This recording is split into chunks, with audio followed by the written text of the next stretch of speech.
Now what are tribal rights? Tribal rights जो है, जितनी ट्राइबल कम्युनिटीज़ हैं जो कि फॉरेस्ट एरिया के आसपास रहती हैं, उनके राइट्स को प्रोटेक्ट करना, ठीक है। Tribal communities live and around the forest, ये सब फॉरेस्ट के आसपास रहती हैं। सबसे पहला हक यही समझते होते हैं अपॉन द फॉरेस्ट, इनका दे totally depend on forest food, ये हमेशा फॉरेस्ट के फूड पे ही डिपेंड होते हैं। They do not depend on other things, they totally depend on forest food, ठीक है। क्योंकि मोस्टली आप लोग कभी भी नोटिस करो, have you seen anybody from a tribal community moving in line? उनके लिए हम अजीब हैं, पर हमारे लिए वो अजीब होते हैं। जैसे पुराने ज़माने की मूवीज़ में देखा नहीं होता था, somebody is wearing animal की स्किन पहनी है, सर पे वो परवर से, अब वो यहाँ सड़कों पे तीर भाले लेकर घूम रहे हैं, हाँ आगे हंसी। और गौतम ऐसे कपड़ों में उनके पास, तो वो गौतम को देख के हंसेंगे, ठीक है, वो कहेंगे ये क्या बनी हुई, ठीक है। So other tribal people do not and they do not have formal, जो बिल्कुल ट्राइबल कम्युनिटीज़, बिल्कुल पिछड़े हुए इलाके, जंगलों में रहने वाले, फूल पौधों में रहने वाले, उनकी वैसे नॉलेज मेरे हिसाब से हमसे ज़्यादा ही होती है, but they do not have formal education. वो लोग ये टेबल कुर्सी पे बैठ के पढ़े लिखे लोग नहीं होते, ठीक है। उनकी कम्युनिटी क्या होती है? फॉरेस्ट। उनकी जितनी पहचान होती है ना फॉरेस्ट एरिया की, उतनी तो हमारी नहीं है, हमारे साइंटिस्ट की मिलाकर भी नहीं होगी, ये मेरी खुद की पर्सनल राय है, ठीक है।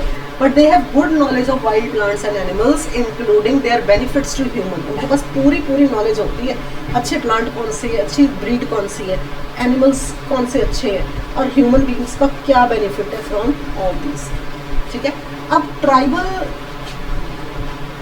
उनकी जो नॉलेज, क्योंकि उन्होंने स्कूलिंग नहीं करी है, so they have lack of education, जो कि इग्नोरेंस बढ़ा देती है टूवर्ड्स व्हाट। एक चीज होती है, आपको पता है लैंड राइट, सबका अपना मकान है। छोटी एग्जांपल देती हूँ, जैसे मेरा खुद का ये घर है, ये किसके नाम पे रजिस्टर्ड है? मेरे नाम पे, ठीक है, मेरे नाम पे रजिस्टर्ड है, तो मेरे होते हुए किसी और का हो नहीं सकता जब तक कि मैं लिखत पढ़त में ना दे। वाई मैंने रजिस्ट्री कराई है? Because I am formally educated, मुझे पता है कि मेरे नाम पे होना चाहिए। आपको पता है, आपका जो घर है जिनके भी नाम पे है, उनको पता है कि उनके नाम पे होना चाहिए, कागज पत्तर होंगे तभी तो रजिस्ट्री होगी, तभी तो यू कैन क्लेम, ठीक है ना। अब इनके पास नॉलेज एजुकेशन नहीं है, इनको सिर्फ फूल पत्तों की नॉलेज है, they don't have the knowledge about the law system, so they do not know that they have got the land right over that area. पहले अंग्रेज आके कब्जा कर लेते थे, उनको पूरा जंगल खाली करवाते थे, बिकॉज दे डिडंट नो कि they are the owners of that land, ठीक है। So that is why Britishers were making use of their ignorance, इनको पता नहीं है, उसी चीज का फायदा उठाते थे। नाउ ट्राइबल राइट्स कौन कौन से हैं?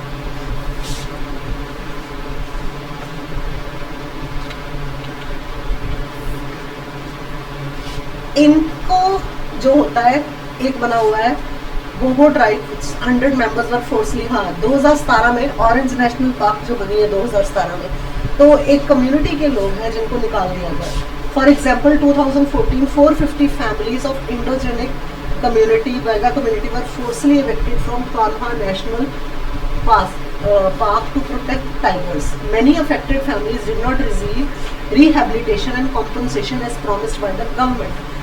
कई बार कई पार्क्स बनाने के लिए, काफ़ी कुछ बनाने के लिए जंगल क्लियर कर देते हैं, ठीक है। जैसे कि ये बनाया 2017 में ऑरेंज नेशनल पार्क, तो बोडो कम्युनिटी जो वहाँ पे रहती थी, ठीक है, उनकी कम्युनिटीज़ के नाम ही ऐसे होते, ब्री बोडो ऐसे नाम होते हैं, ठीक है, उनको वहाँ से हटा दिया। क्यों? क्योंकि हमने क्या बनाना है, eco tourism friendly tourist corporation वालों ने बनाना है। तो हम लोग क्या करते हैं, हम लोग जंगल खाली करा देते हैं, displacement of tribal from the forest which is there natural homeland, इनको हटाकर हम लोग वहाँ पे नेशनल रिजर्व पार्क बनाएंगे, सेव द टाइगर करेंगे, पर सेव द ह्यूमन नहीं हम करते, उनको तो निकाल देते हैं। अब उनको, जो कान्हा नेशनल पार्क वालों को था टू प्रोटेक्ट द टाइगर, वहाँ टाइगर प्रोटेक्शन के लिए पार्क बनी, उसे खाली करा दिया गया, कम से कम 2014 में 450 फैमिलीज, और उसके बाद 1000 मेंबर्स ऑफ बोडो कम्युनिटी जो 2017 में बनी है पार्क अलग से, इनको अपने राइट से नहीं पता, ना इनको कोई रिहेबिलिटेशन के लिए। रिहेबिलिटेशन क्या होता है, एक जगह से दूसरी जगह जब उनको शिफ्ट करते हैं तो वहाँ पे उनको घर देना चाहिए, मकान देने चाहिए। जैसे कई बार सरकार नहीं कहती झुग्गी झोंपड़ी हटाओ, तुम्हें हम पक्के मकान देंगे, वहाँ जाके रहो, इनको रिहेबिलिटेट करते हैं, ठीक है। तो इनको ये नहीं पता था कि हमें रिहेबिलिटेशन के हमारे राइट्स हैं, हमें रिहेबिलिटेट ना इन्हें किया गया, ना इनको कोई कॉम्पनसेशन दी गई, ना कोई पैसा दिया गया, कुछ नहीं, इनको हटा दिया गया। अब वो कहाँ जाए? सपोज करो सारे जंगल के लोगों से जंगल खाली करा दे जाए तो वो कहाँ जाएंगे? गौतम के घर आ जाएंगे तीर भाले लेकर, ठीक है। सो ट्रेडिशनली जो है tribal communities played crucial role. पहले क्या था, ट्रेडिशनली इनका बहुत बड़ा योगदान था फॉरेस्ट बचाने में, ट्रेडिशनली पहले से, जो कि हम उनके राइट्स अब ले रहे हैं। सरकार preservation and safeguarding the biodiversity, ये लोग पेड़ों को पौधों को पूजते थे, ठीक है, ये जंगल की कटाई होने से रोकते थे। ट्रेडिशनली ये बहुत बड़ी सुरक्षा के कवच थे, पर धीरे धीरे इनके राइट्स ले लिए गए, ठीक है।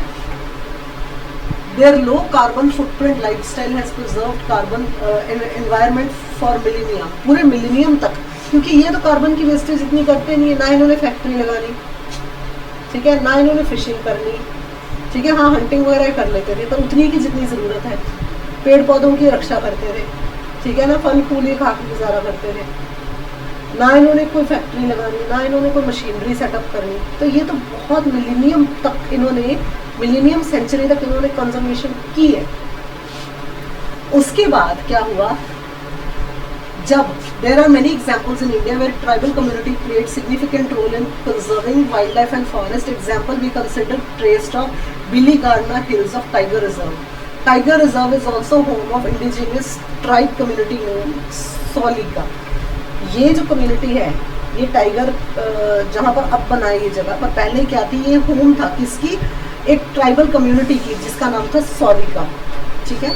However during creation of reserve क्या हुआ था, इनको डिस्प्लेस कर दिया गया, इनको बोला गया कि यहाँ से जाओ, ठीक है, दे वर डिस्प्लेस्ड।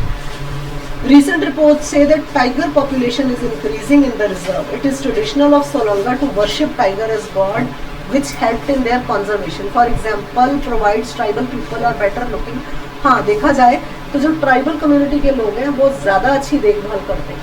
ये लोग टाइगर को पूजते थे, टाइगर की को ये अपना भगवान मानते थे, क्योंकि मोस्टली जो ट्राइबल कम्युनिटी के लोग होते वो लोग पेड़ फूल पत्ते पौधे जानवरों को ही भगवान मानते हैं। They worship tiger as their god, तो वो लोग ज़्यादा टाइगर प्रोटेक्शन करते हैं।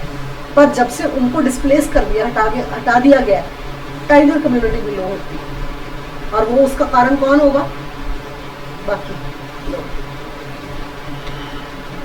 उसके अलावा ट्राइबल राइट्स कौन कौन से बने,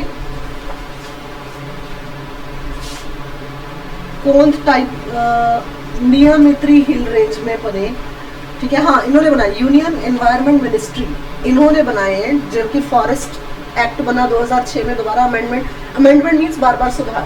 सबसे पहले फॉरेस्ट एक्ट तो अंग्रेजों के टाइम के बाद बना है, उसके बाद जो सुधार हुआ तो सुप्रीम कोर्ट ने बोला फॉरेस्ट राइट के बाद इनको भी दिए गए। लैंड एक्विजिशन एक्ट बना ताकि इनके लिए भी पूरी प्रोटेक्शन होती है। ये लोग भी अगर जाते हैं तो इनको भी लैंड एक्विजिशन एक्ट के अंतर्गत इनको भी मिले, जिसमें the whole episode led to framing of new law protection land right known as land acquisition rehabilitation and resettlement है। पहले इनको निकाल दिया जाता था, पर धीरे धीरे इनकी रीसेटलमेंट के बारे में भी सोचा गया।